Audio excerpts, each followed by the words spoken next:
Slovenská sporiteľňa v spolupráci s Českou spořiteľňou pripravili tretí ročník indexu Prosperity. Slovensko tam nedopadlo veľmi dobre. Nemáme tých hodnotení už dosť, kde dopadáme zle? Tak ono je dobré si podle mě říct, jako, co jsou jako, řekněme, ty slabé stránky, na které potřebujeme pracovat, abychom si uvědomili, co skutečně má největší jako cenu měnit a co vlastně jako nemá, jaký ten největší dopad. Ale samozřejmě ono to moc jako nepřidává jako na, řekněme, jako mentalitě, protože si řekneme, a zase jsme skončili jako na tom jako relativně špatně, tak jako co s tím vlastně můžeme dělat. Ale my s tím vlastně můžeme dělat jako relativně hodně. Ono to i vidět i v tom reportu, že vlastně jako zvyšování jako základní věci, které jako táhnou ekonomický růst a tím pádem i prosperitu, jsou věci, na kterých Slovensko a vlastně Česko může pracovat a vlastně se neustále zlepšovat. Jsou to věci, které jsou jakoby, které jsme schopni jako dosáhnout a zároveň i co se týká spolupráce, to znamená spolupráce jako navzájem veřejný a soukromý sektor, aby nás pořád veřejný sektor nepovažoval za sprosté podezřelé, ale skutečně za partnery, je něco, co zase spolupráce dokáže velmi výrazně posílit. Kde třeba Slováci jako velmi výrazně jako zaostávají, třeba i za Českém, je například jako schopnost nebo důvěra to, že jsem schopen ovlivňovat věci kolem sebe. To znamená, že jsem trošku strůjcem svého osudu a tady jako skutečně jako Slovensko trošku propadá. A zvýšení sebedůvěry jako Slováků, schopnost ovlivňovat ty věci je něco, co by velmi výrazně pomohlo. Ale myslím si, že když se udělám na řekněme, globální megatrendy a rizika, tak ono to může vypadat velmi pesimisticky pro řekněme, ty slabší země. Ale já si myslím, že naopak jako je to obrovská příležitost, protože Slovensko patří mezi země, které jsou schopny vyrábět spoustu věcí, které není schopný vyrábět nikdo jiný.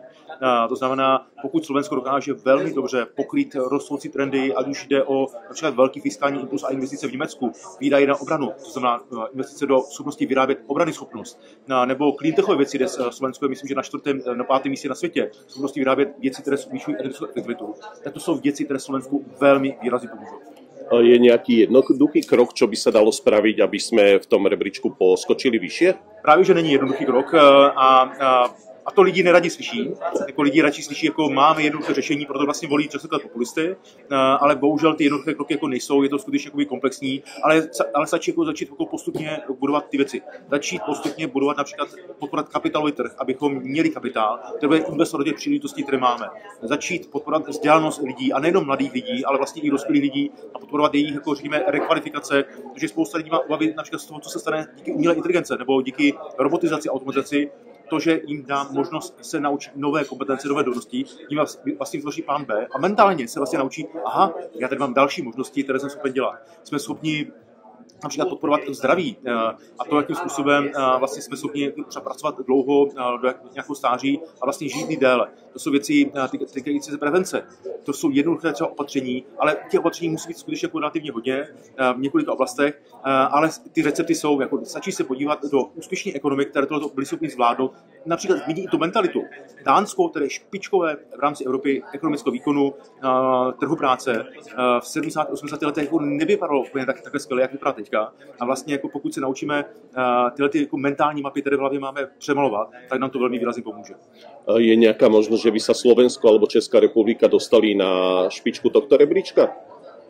Já jsem optimista, takže jako já věřím tomu, že ano, bude to těžké, všichni ostatní se snaží, to je důležité si říct, všichni ostatní se snaží také, to znamená, to, že my uděláme jako pozitivní změnu, neznamená, že se automaticky posuneme nahoru, protože ostatní můžou tu pozitivní změnu udělat větší než třeba my, ale má cenu se snažit, protože skutečně povede to k lepšímu ekonomickému vývoji, lepší prosperitě a vyšší životní úrovni. A na začátku je potřeba si uvědomit, že dlouhodobý ekonomický růst ovlivní především 3 věci. To, jakým způsobem fungují instituce, to znamená soudy, média, důvěra ve společnosti. Za druhé, to, jakým způsobem jak funguje lidský kapitál, to znamená, jak jsme chytří, jaké máme kompetence, dovednosti, znalosti, nejenom mladí, ale vlastně i dospělí, a to jsou třeba například ty rekvalifikace. A třetí je podnikavost, inovace, to znamená přicházet s novými nápady a ty nápady představit business podniky nebo služby nové, které jsou schopny zvýšit ekonomickou úroveň. Inovace, lidský kapitál a instituce jsou základní věci, které nám pomůžou pomoci a v tomto jsme schopni se posunovat. Na Slovensku sa traduje, ako jeden politik povedal, že z grafov sa nenajeme, ale v tomto prípade to podľa mňa neplatí. Ak by sme sa umiestnili vyššie, aj by sme sa mali lepšie. Určitě, jako ten index prosperity je právě jako dobrý v tom, že ukazuje více pilířů v rámci ekonomiky, v rámci společnosti.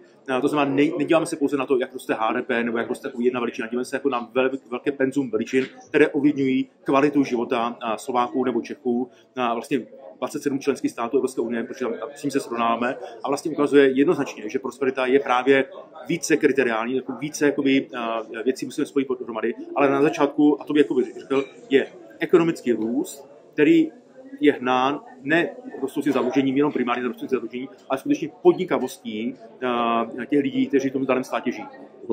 Na Slovensku sa vždy tešíme, keď niečom porazíme Čechov, napríklad v hokeji. Máte radosť z tohto, že Česká republika je výrazne vyššie ako Slovensko? Cítite to, že ste na tom lepšie? Ani ne, jako zase my tak jako jsme trošku kritičtí vůči tomu, na jakém místě jsme se umístili a vy jste třeba v žebříčku udržitelnosti nebo životního prostředí výrazně nad náma, jo, tam je jako velmi výrazně zaostáváme. Já myslím si, že právě než aby ten žebříček byl chápan jako nějaká konkurence a nějak jako my jsme vyhráli a jsme lepší než tamti, tak spíše se ukázat, tyhle ty země jsou na vrcholu z nějakého důvodu. Pojďme se naučit, co vlastně oni dělají jinak. Nepřestávíme vymýšlet pořád jako nové věci, pojďme se učit od těch úspěšných a tohle ten žebříček nám tohle umožní. Podívat se, v čem jsou ty úspěšné ekonomiky skutečně úspěšné a pojďme se naučit, co oni udělali na to, aby tu svoji prosperitu vlastně byli schopni zvýšit.